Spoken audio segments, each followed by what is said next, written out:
Graça e paz, irmãos. Boa noite a todos. O Senhor esteja abençoando a vida de cada um de vocês. E é, de fato, um grande privilégio estar aqui. Eu acho que eu estive aqui em abril. A gente estava ainda vivendo o início da pandemia, sem saber direito o que fazer. Aí o reverendo Eloy, o reverendo Gerson me convidaram e eu estava de férias aqui e falei sobre João Batista, né? O ministério de João Batista. E hoje a gente está aqui de volta acompanhado da minha esposa, Verônica, da minha filha Isabela e quase toda a família, a Sara, e quase toda a família Azevedo Silva aqui hoje na primeira igreja. Irmãos, eu quero expressar a minha gratidão a Deus, né, e bem como ao conselho da igreja, nos convidar para estar aqui, na pessoa do reverendo Eloy, reverendo Jefferson, amigos mais chegados que irmãos, o fato de estar aqui hoje, né, estar podendo falar num culto de ação de graças, onde, dentre os aspectos, a gente faz uma menção pelo trabalho desenvolvido pelo meu pai aqui na igreja como um colaborador também, né. Nós não temos culto à personalidade, nós tributamos culto a Deus, mas é importante a gente dar valor às pessoas que participam da nossa história, da nossa vida também, né? Então, eu quero convidar vocês a abrir no livro de Jó, capítulo de número 1. E, aqueles que não sabem, eu sou pastor em Belo Horizonte, na Igreja Presbiteriana Vale do Jatobá, presbitério oeste de Belo Horizonte, um presbitério com 18 igrejas na região do Barreiro. Quem conhece aí Belo Horizonte, lá que eu estou pastoreando desde o ano passado. Jó, capítulo de número 1, eu vou ler todo o capítulo, que você acompanhe, portanto, a leitura da palavra do Senhor. Havia um homem na terra de Uz, cujo nome era Jó, homem íntegro, reto, temente a Deus, e que se desviava do mal. Nasceram-lhe 7 filhos e 3 filhas, possuía 7.000 ovelhas, 3.000 camelos, 500 juntas de bois e 500 jumentas. Era também muito numeroso o pessoal a seu serviço, de maneira que este homem era o maior de todos os do Oriente. Seus filhos iam às casas uns dos outros e faziam banquetes, cada um por sua vez, e mandavam convidar as suas 3 irmãs a comerem e beberem com ele. Decorridos o turno de dias e seus banquetes, chamava Jó a seus filhos e os santificava, levantava-se de madrugada e oferecia holocausto segundo o número de todos eles. Pois dizia: talvez tenham pecado os meus filhos e blasfemado contra Deus em seu coração. Assim o fazia continuamente. Num dia em que os filhos de Deus vieram apresentar-se perante o Senhor, veio também Satanás entre eles. Então perguntou o Senhor a Satanás: de onde vens? Satanás respondeu ao Senhor e disse: de rodear a terra e passear por ela. Perguntou ainda o Senhor a Satanás: observaste o meu servo Jó? Porque ninguém há na terra semelhante a ele, o homem íntegro, reto, temente a Deus, que se desviava do mal. Então respondeu Satanás ao Senhor: porventura Jó debalde teme a Deus? Acaso não o cercastes concebe a ele, a sua casa e a tudo quanto tem, a obra de suas mãos, abençoaste, os seus bens se multiplicaram na terra. Estende, porém, a tua mão e toca-lhe em tudo quanto tem, e verás se não blasfema contra ti na tua face. Diz o Senhor a Satanás: eis que tudo quanto ele tem está em seu poder, somente contra ele não estendas a tua mão. E Satanás saiu da presença do Senhor. Sucedeu um dia em que seus filhos e suas filhas comiam e bebiam vinho na casa do irmão primogênito, que veio o mensageiro a Jó e lhe disse: os bois lavravam e as jumentas pasciam junto a eles. De repente deram sobre eles os sabeus e os levaram e mataram os seus servos a fio da espada. Só eu escapei para trazer-te a nova.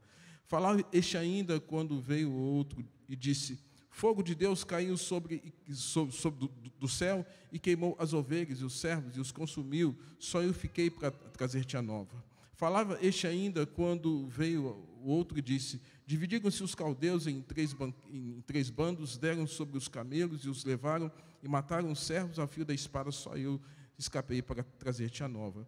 Também este falava ainda quando veio o outro e disse: estando teus filhos e tuas filhas comendo e bebendo vinho em casa do irmão, o primogênito, eis que levantou o grande vento da banda do deserto, deu nos 4 cantos da casa, a qual caiu sobre eles e morreram. Só eu escapei para trazer a nova. Então Jó se levantou, rasgou o seu manto, rapou a cabeça e lançou-se em terra e adorou. E disse: no saí do ventre da minha mãe, e no voltarei. O Senhor deu, o Senhor tomou, bendito seja o nome do Senhor. Em tudo isso Jó não pecou, nem atribuiu a Deus falta alguma. Vamos orar. Senhor Deus, nosso Pai, fala ao nosso coração. O Senhor já colocou a palavra no coração desse servo.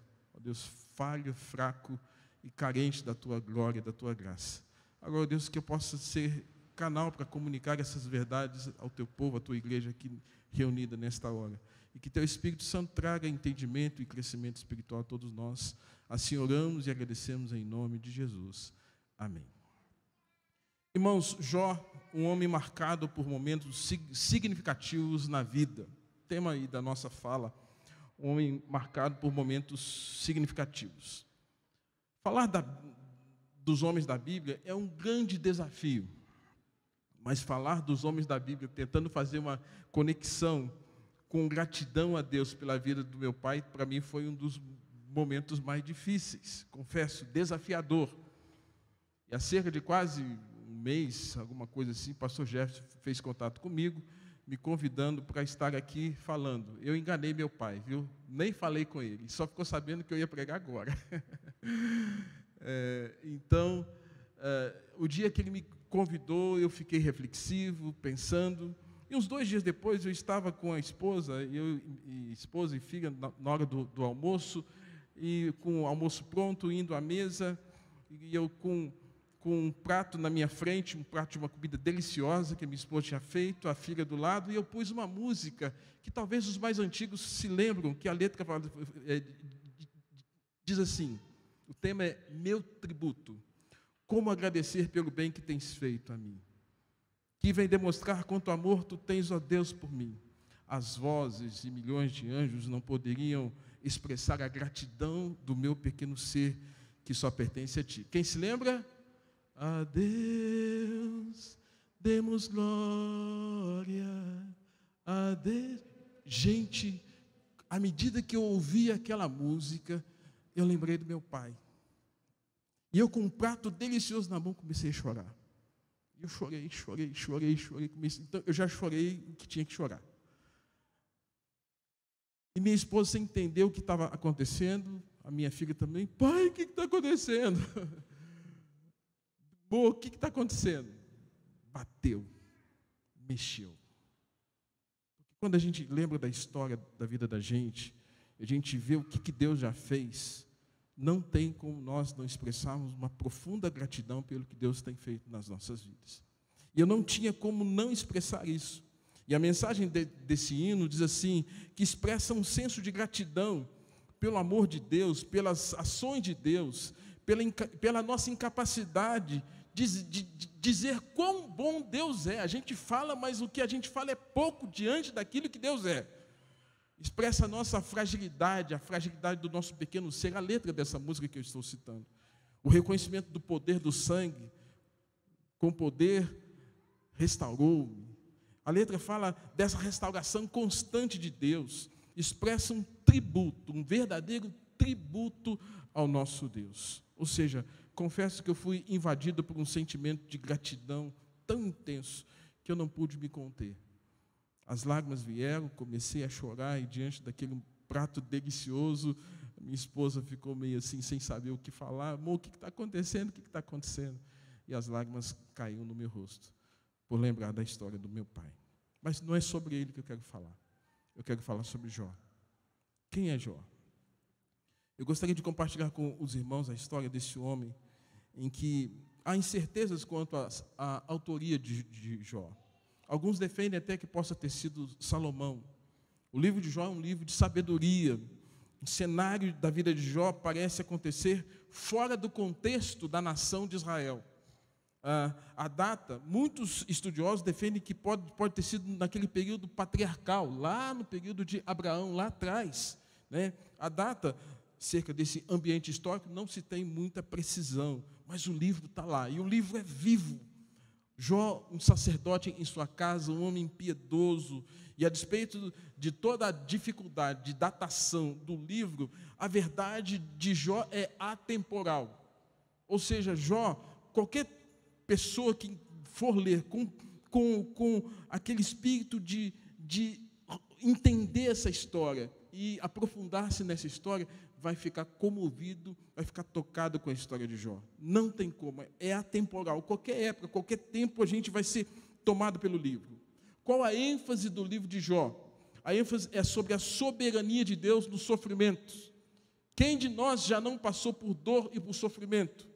Qual o propósito do livro? Encorajar os crentes a se submeterem humildemente aos atos soberanos de Deus, em provações dolorosas, e dar esperança, e dar alento, e Deus manifestar a sua justiça para aqueles que são seus.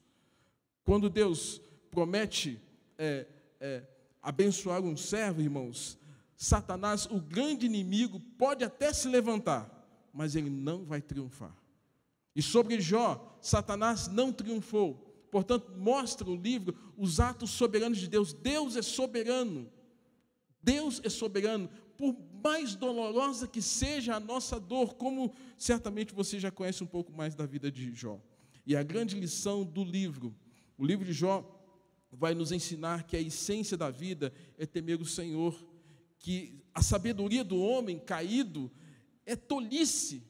Os amigos de Jó, eles vêm com argumentos os mais variados possíveis para tentar dissuadir Jó acerca do que estava acontecendo com ele. E, amados, quando nós olhamos para a vida de Jó, o livro de Jó, Jó é mencionado em Gênesis capítulo 46, 13, quando cita Jó como filho de Issacar. Jó é mencionado em Ezequiel capítulo 14, verso 14, quando é citado comparativamente com Noé e com Daniel. Jó é citado em Tiago capítulo 5, quando nós comumente falamos que Jó é o pai da paciência. E lá em Tiago fala assim: tendes ouvido da paciência de Jó, e vistes que fim o Senhor lhe deu. O Senhor é cheio de misericórdia e compassivo. Ou seja, Jó é citado no Velho Testamento, citado no Novo Testamento, no livro do apóstolo Tiago. Eu quero analisar um pouquinho agora sobre a vida de Jó.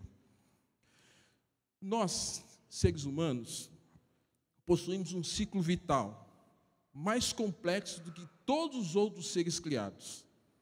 Nós temos um ciclo vital, e essas fases desse ciclo vital implicam em quê? Nascer, crescer, amadurecer, envelhecer, morrer. Esse é o nosso ciclo vital. Lá atrás, alguns viveram 900, 800, 700, outros viveram menos. Depois de Noé, 120, Salmos 90, 70, 80, canseira, enfado. Parece que os anos de vida foram diminuindo. Então, mas o ciclo vital é esse: nascer, crescer, amadurecer, envelhecer, morrer. Só que nós, seres humanos, atribuímos significado à nossa existência. Ou seja, a cada acontecimento da nossa vida, nós vamos dar um sentido, um significado psíquico, emocional, espiritual, sobre o que está acontecendo à nossa volta. É por isso que nós somos distintos de todos os outros seres. Todos os outros seres. Mais ou menos, nós vamos atribuir significado a cada situação que nos acontece. Alegrias, dores, abandono, agressão, violência, abuso, traumas, perseguições, boas ou más notícias. A pandemia vai marcar uma época. Daqui 20, 30, 40 anos, nós vivemos um tempo que teve pandemia, o povo ficou 6, 7 meses parado. E que significado nós vamos atribuir a esse momento?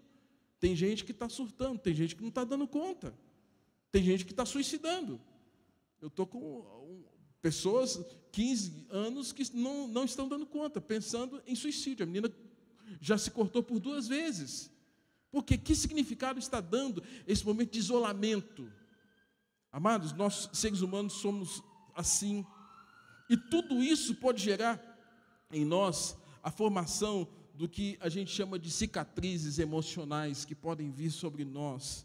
E tal distinção que acontece do ser humano, acontece porque, primeiro, porque nós somos criados, somos seres criados. Segundo, porque nós somos seres caídos. Terceiro, porque nós podemos ser redimidos, mas de qualquer forma nós somos impactados por esses eventos que acontecem na história da nossa vida e que nós vamos atribuir significado a cada um deles.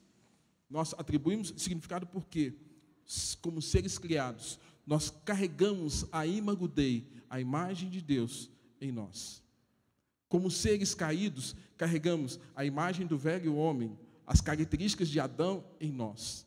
Mas também, a despeito de tudo isso, nós somos seres redimidos, homens e mulheres redimidos.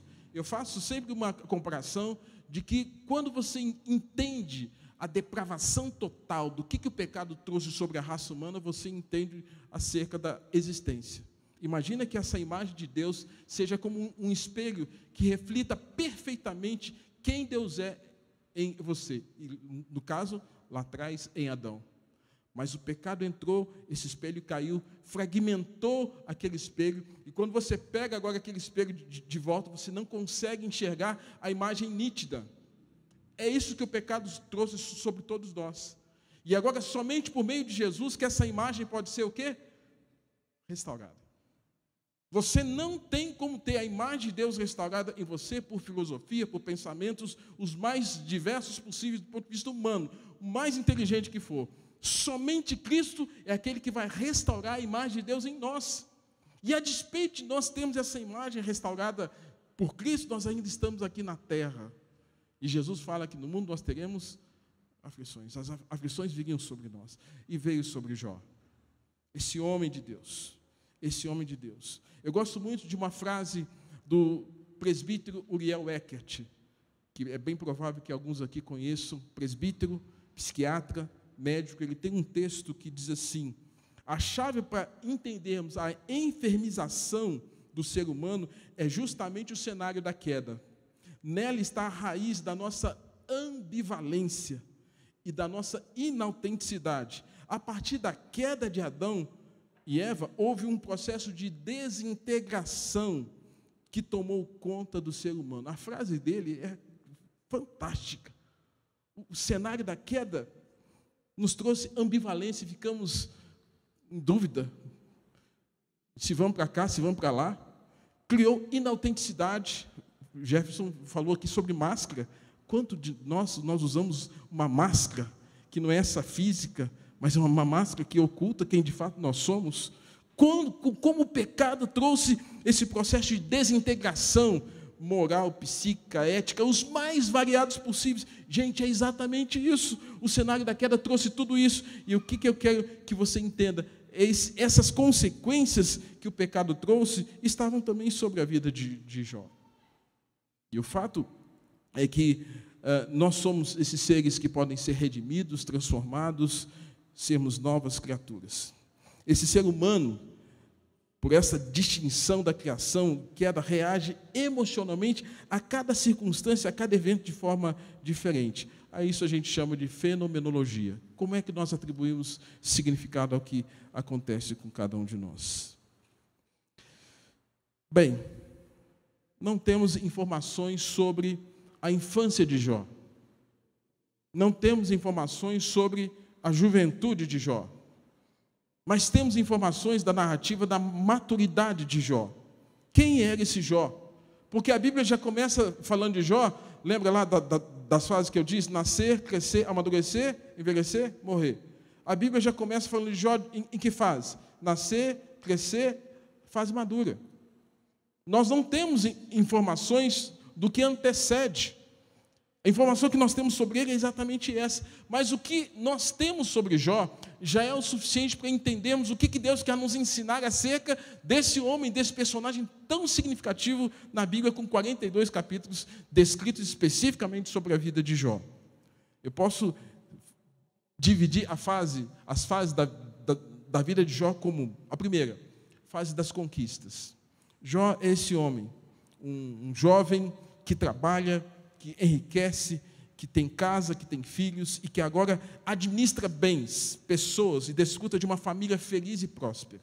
Primeira fase, conquista. Segunda fase das perdas. Jó é esse homem que, maduro, um pai, provavelmente um avô, um casamento de longa data, e da noite para o dia, esse homem começa a viver algo terrível. A sua vida vai de mal a pior. Tudo começa a dar errado. Período das perdas. Jó é esse também que discute a fase da restauração, da reviravolta, da volta por cima. E lá no capítulo 42, nós encontramos exatamente essa descrição em que Jó é aquele homem que antes tinha um conhecimento meio profundidade de um pires, rasa sobre Deus, um conhecimento muito mais mental, intelectual sobre Deus, mas que no capítulo 42 vai mostrar agora um Jó diferente, uma profundidade em saber quem era esse Deus, onde ele consegue saber de fato acerca desse Deus que ele ouvia falar. E Jó é esse, irmãos, que vai experimentar na sua fase da sua maturidade, na sua velhice, é marcado por uma compreensão mais ampla sobre quem de fato era Deus. E a sua afirmação é categórica quando ele diz: antes eu conhecia só de ouvir, mas agora eu te vejo com os meus próprios olhos. Eu conhecia Deus só de ouvir falar, mas agora os meus olhos conseguem ver. Eu sei quem é Deus. Esmiuçando um pouquinho essas 4 fases. Primeira, Jó, um homem marcado por conquistas. Desenvolvimento pessoal e espiritual.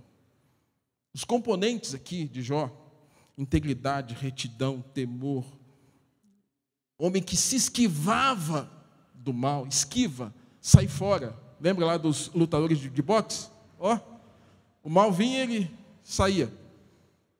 Se desviava do mal, esquiva.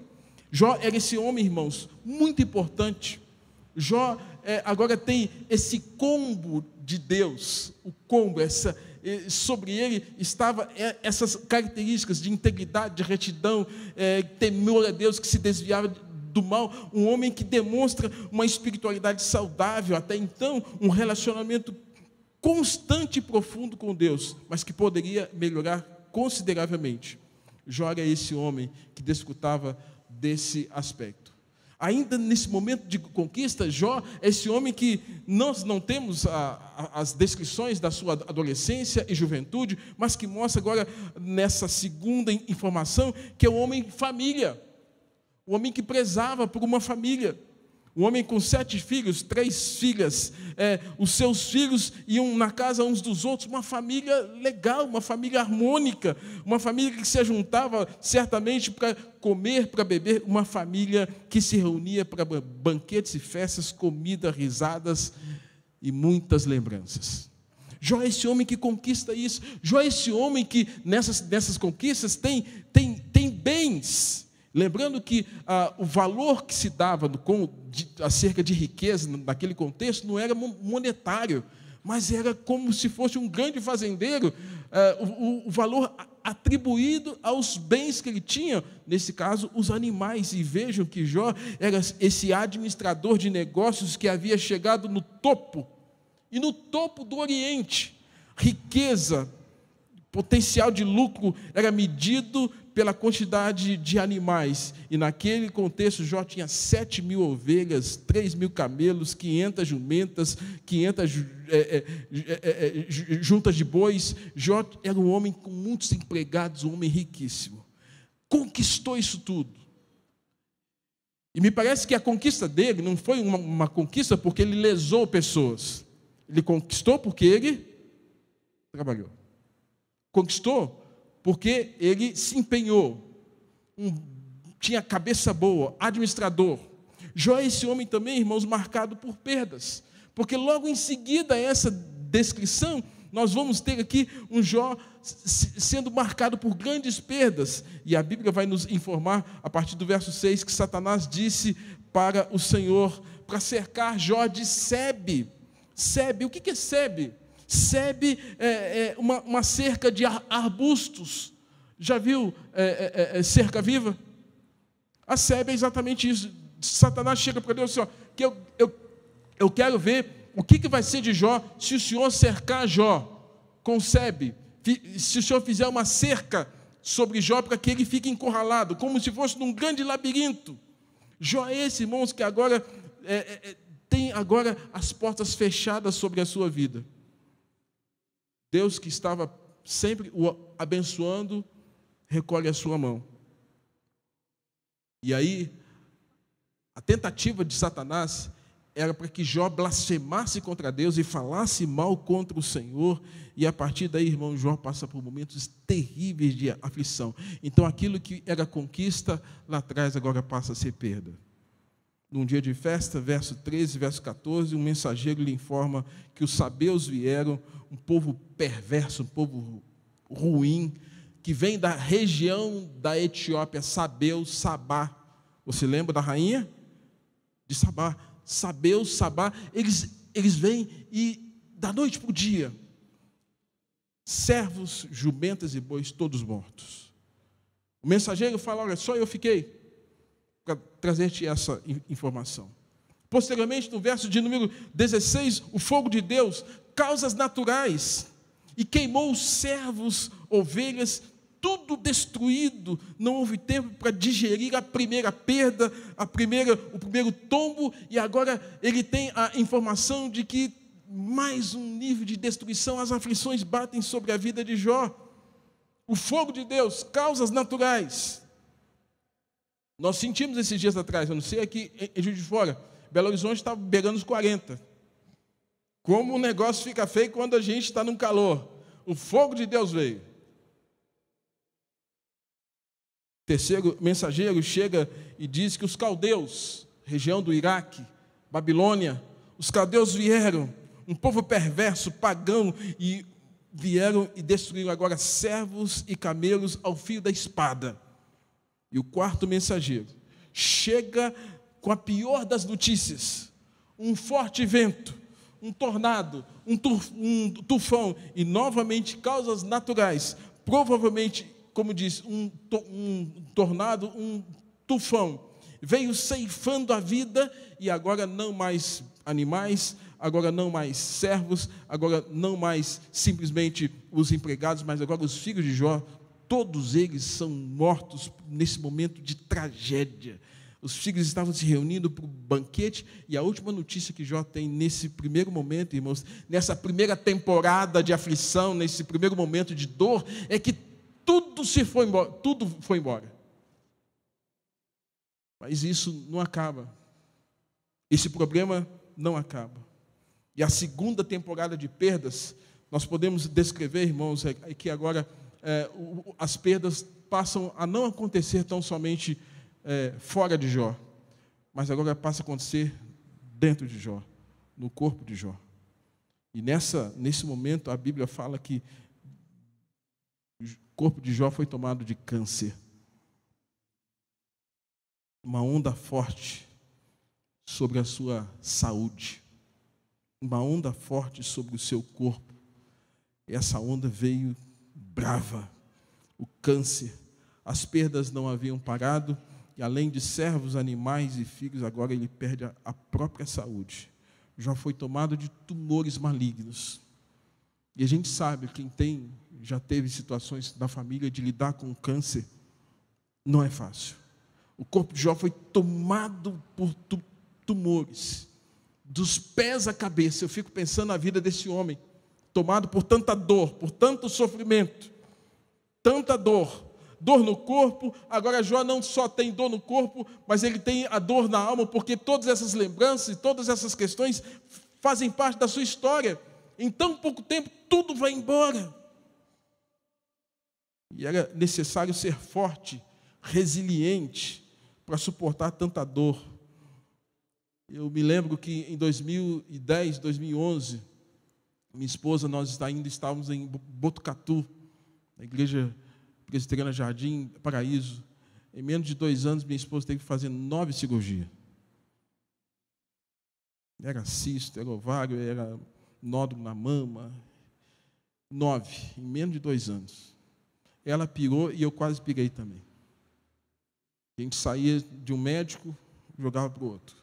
Um médico jogando para o outro. Aquele momento, irmãos, foi terrível. Sabe quando você perde o rumo? Eu perdi o rumo. Eu confesso, eu não dei conta. Ela entrou num quadro de uma depressão pós-traumática, de tanta dor, de tanto sofrimento. Eu tendo que pastorear, lidando com 2 filhas pré-adolescentes, lidando com uma igreja em construção, a cabeça da gente não deu conta. Eu fico pensando na vida de Jó. Com tudo isso, com todo esse momento de dor, e dor psíquica, irmão, dor aqui dentro, é pior do que a dor do corpo. E Jó estava vivendo todos esses níveis de dores emocionais e tendo que lidar com tudo isso numa busca por uma resiliência, uma capacidade de enfrentamento enorme. Jó não estava lidando direito com tudo aquilo ali, a ponto de ele começar a dizer assim, olha, Senhor, eu podia ter nascido morto. E para terminar, irmãos, essa segunda temporada de aflições, Jó é esse homem que agora tem uma mulher que, não percebendo aquilo que Satanás queria fazer sobre a vida de Jó, fala com Jó exatamente aquilo que o diabo queria. Porque a mulher de Jó, ela é porta-voz da mensagem daquilo que Satanás queria que Jó fizesse contra Deus. A mulher de Jó chega para ele e diz assim, olha, amaldiçoa teu Deus e morre. Foi exatamente isso que Jó havia, exatamente isso que Satanás havia falado para Deus. Jó só é o que é porque está tudo bem com ele. Eu quero ver se Jó, perdendo tudo, cerca Jó, coloca um jardim, prende Jó. Eu quero ver se ele vai ser esse crentão, esse homem de Deus, essa mulher de Deus. Eu quero ver se ele vai ser isso aí mesmo. E a mulher de Jó fala exatamente isso. Tem que ouvir isso.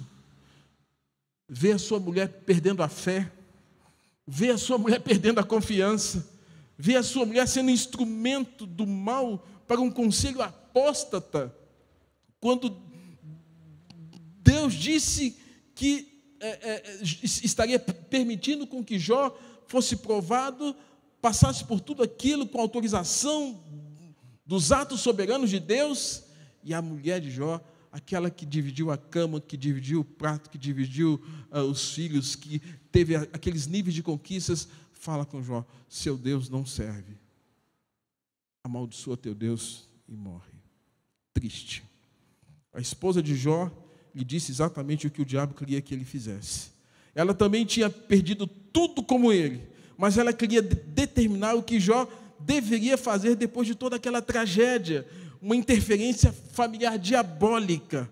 Ouvir daquela que repartiu com ele tantos sonhos não seria algo bom de se ouvir. A mulher amada, com tal afirmação, falando da forma como ela falou, como se fosse um punhal sobre o coração daquele homem íntegro, reto, temente a Deus, que se desviava do mal. Como Jó poderia negar a Deus? Conta-se que Policarpo, um dos pais da igreja, que viveu no 2º século, bispo de Esmirna, Policarpo, que viveu entre 69 e 150, pregador, que anunciava e que dizia ser um seguidor de Cristo.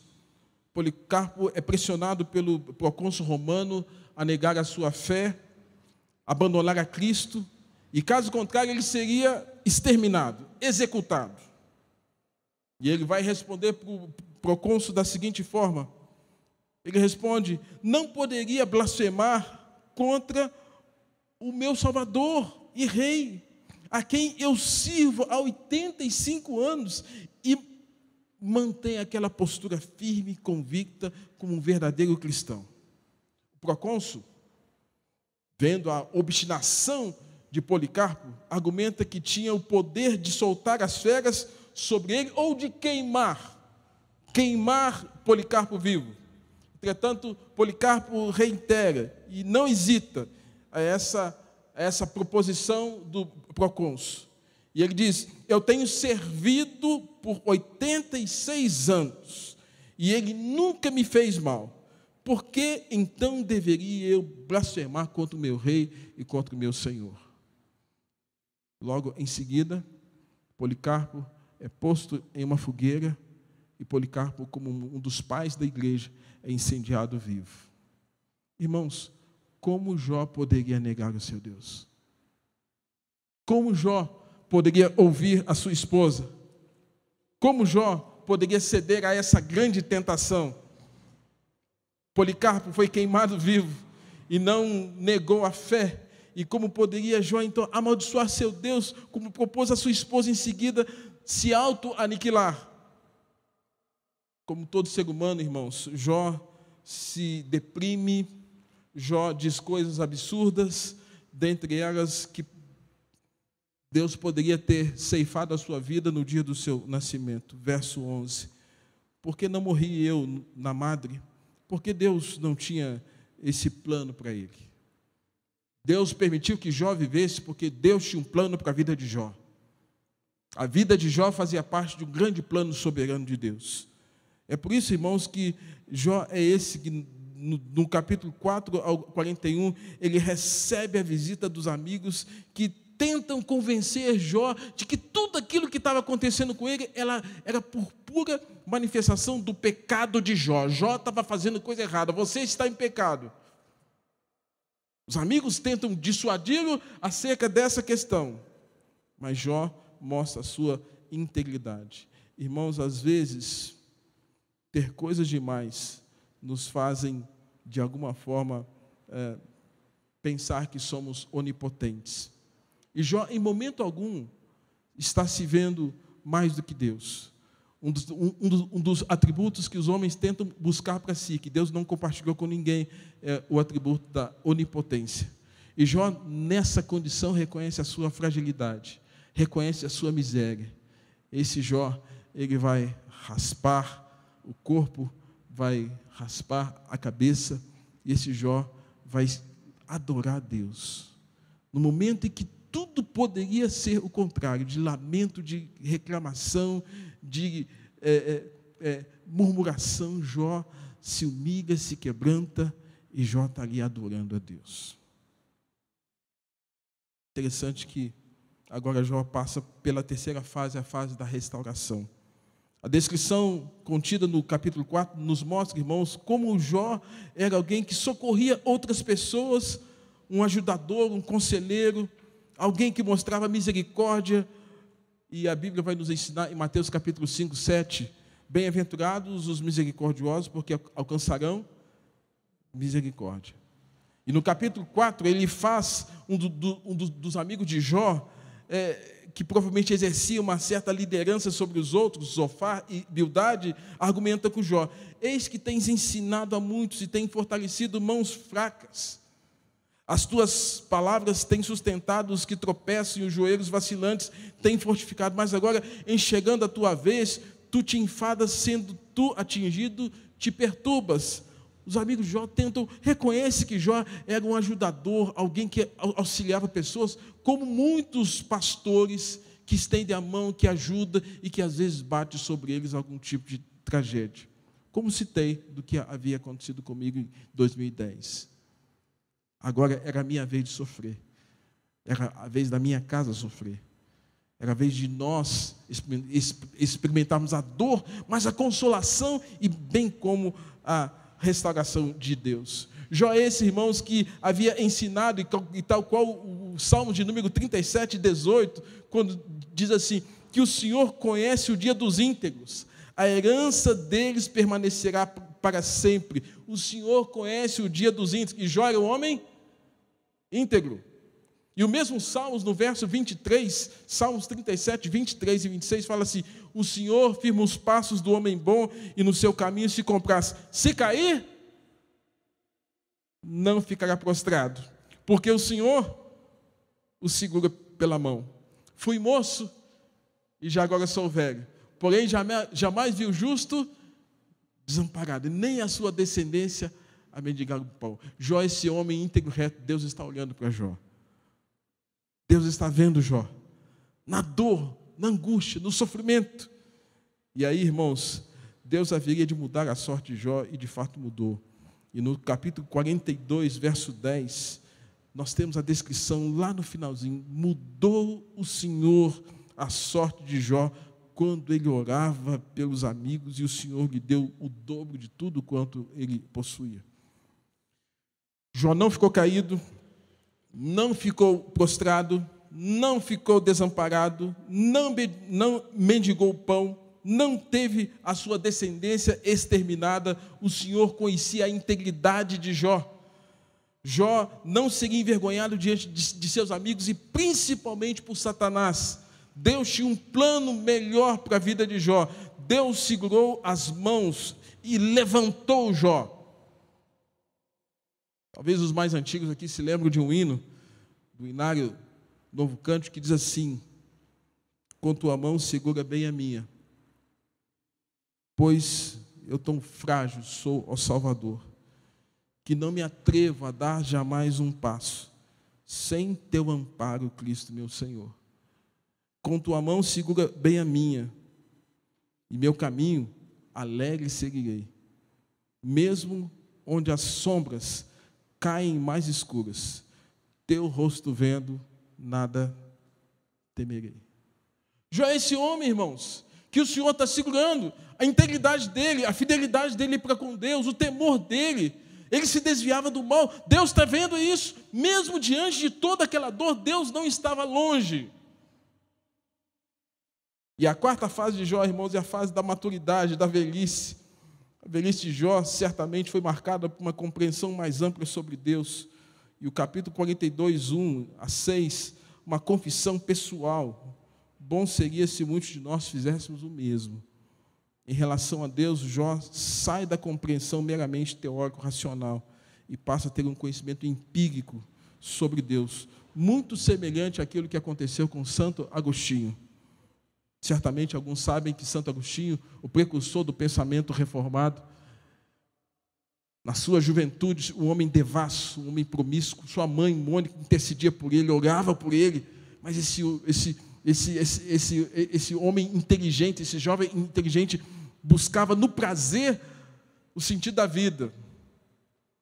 Até que, em um dos momentos da história, diz que Santo Agostinho tem uma conversão, que é chamada conversão de crise, aquele momento de angústia profunda da alma, pela razão, ele não estava conhecendo Deus.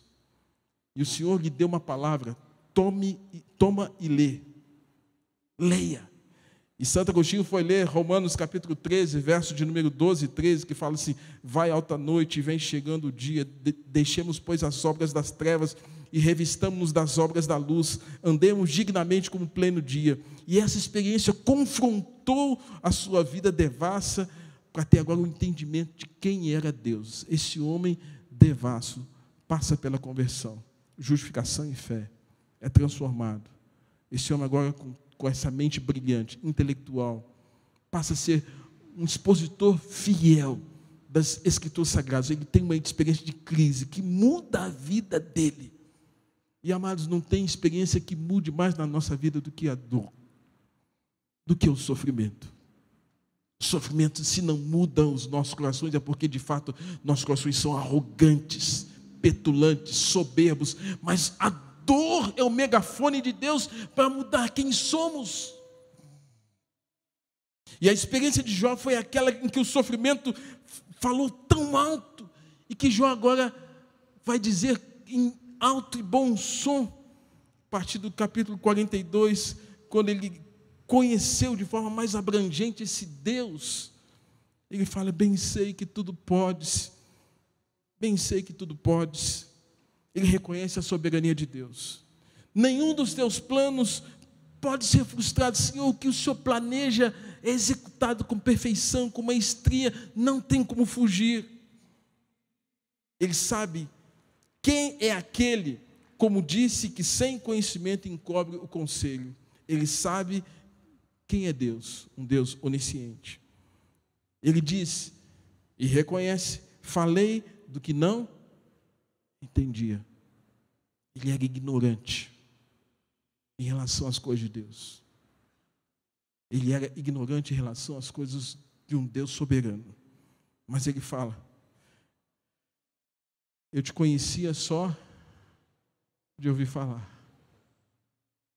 eu tinha um conhecimento teórico sobre Deus, e Jó era um homem que, a despeito desse conhecimento, tal qual uma profundidade de um pires, como citei no início, ele era um homem íntegro, reto, temente a Deus, que se desviava do mal. E que agora esse homem vai dizer: eu te conhecia só de ouvir, mas agora os meus olhos te veem. Jó está falando: eu sei agora quem é Deus. Eu sei agora quem é Deus. Irmãos, homens arrependidos alegam o coração de Deus.